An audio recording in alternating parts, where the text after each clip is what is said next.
It's 5:45 on Tuesday, May the 28th, and we're here for the public hearing for the budget. All citizens, we're calling a meeting to order and acknowledge that the press and the public were duly notified of the meeting in accordance with the Freedom of Information Act. And I think at this point in time, we'll just turn it over to Desiree.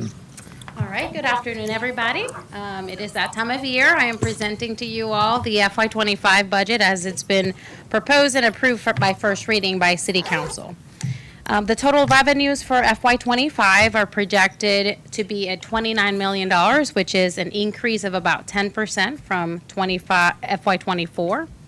And these increases are attributable to an increase in the property tax revenue by about $400,000, increase in the interest income by about $1 million.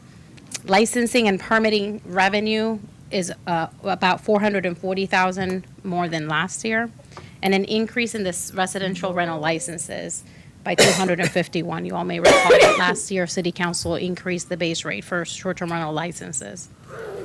The proposed budget does not include an increase to the operating millage or the debt service millage. The general fund revenues are budgeted $15.3 million, about 10% more than FY24, and expenditures are approximately 11% higher than FY24 budget, mostly due to the salary increases adjusted from the wage study analysis that Council approved early this year. Also, increase in payroll costs, mostly associated with property and liability insurance and workers' comp, including health care, went up by 11%. Total personnel costs represent 71% of general fund expenditures, which are about 43% of citywide expenditures. The budget does not assume any new positions in FY25, but we do assume that the remaining open positions that were added in FY24 will be filled in FY25. The transfers from the tourism funds to the general fund are projected to be about $2.4 million, which is a 61% increase from FY24 budget. And these increases, which is it's approximately $900,000 increase, are meant to cover more of the personnel costs associated with positions that are directly tied to tourism activity, including 2 additional police officers, 2 additional firefighters, 50% of the fire inspector, 2 CDL public work drivers, one code enforcement officer, and the short-term rental coordinator in the building department, all covered by tourism funds. Our total tourism revenues are conservatively projected at $8.3 million, which is approximately 90% of our recent 12-month actuals. There are no new debt issues included in the current proposed budget. I'll just highlight a few of the key budget initiatives by department, starting with the general government. We've included a provision of a 3% merit pool adjustment.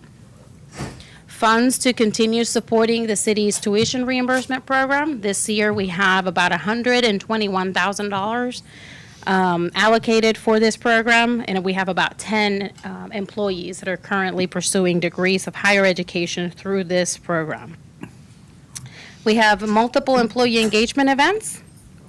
We continue to support Sunny, which is our new AI-powered web and text citizen engagement tool to increase communications between the city and the residents.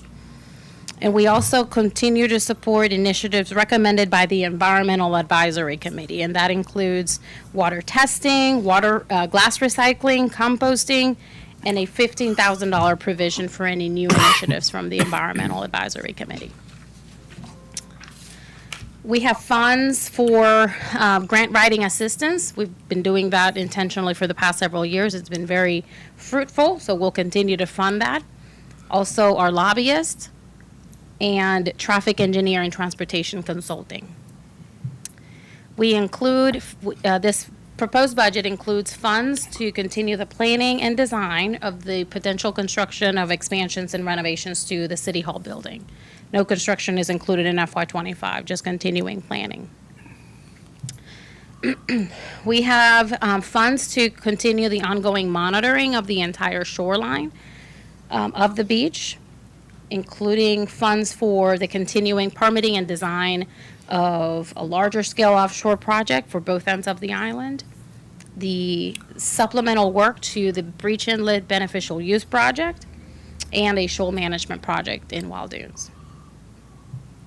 This funds includes $500,000, which were funded by the state for the construction of ADA compliant boardwalks. Our plan is to add 2 at the end of this year. And we also included $250,000 for the construction of a new emergency access path by the county park to retire Fifth Avenue for our first responders to access the beach. This budget includes funds, hopefully we get it this year, for the Waterway Boulevard multi-use path. We've included about $1.5 million. We're hoping that and anticipating an award from FEMA anytime now, so that we can get going with this construction of this well-awaited project. For the fire department, we've included 25% of the estimated cost of a new rescue boat for the fire department, anticipating a FEMA grant, which we're actively working on for the remaining 75%. For both police and fire, we've included funds to upgrade the training room, room at the Public Safety Building, which we use as the municipal emergency operations centers during hurricanes. For the police department, we have several patrol vehicles that are slated to be replaced, including ATV service, beach service utility. I call them boogies, but I've been told that that's not the right word. But ATVs for beach patrolling and enforcement. The entire Public Safety Building and Fire Station 2 in FY25 is slated for a replacement of the access control systems, which is outdated and very difficult to replace, so we're changing it all in FY25. And we are updating the tasers that are used by our police officers. We increased funds significantly to continue to support hiring additional deputies in the summer. As you all remember, we talked about the cost of the hourly rate for those positions went up about 40%. For the recreation department, we have $500,000 for the installation of new playground equipment with pour-in-place surfacing, a new AV system that would allow us to do some live streaming when we do public meetings or even events at the rec center. We would have that flexibility. New lighting for the new pickleball courts. Funds to replace flooring in the high tide room. And we included funds to support all of the great events that the recreation puts up every year. For the Public Works Department, we included funds to purchase a mini excavator, and that would allow our in-house stormwater management team to continue to do very proactive work in our ditches, cleaning and clearing those to allow the water to flow. We've also included a provision to continue our partnership with Dominion Energy for the undergrounding of utility lines. The first project, you all recall, we did at 21st Avenue. Second project is planned for 14th Avenue at the end of this year. So the city's 50% cost share is included in the FY25 budget. And big project in terms of drainage for FY25 includes the installation of drainage infrastructure on Palm Boulevard between 38th and 41st Avenue. That's our big project in our comprehensive master plan. And while this budget does not include the construction costs, we'll be going through the engineering and the permitting in FY25, and the construction costs will be included in FY26. That's all I have. Thank you. Thank you, Desiree. Thank you, everybody.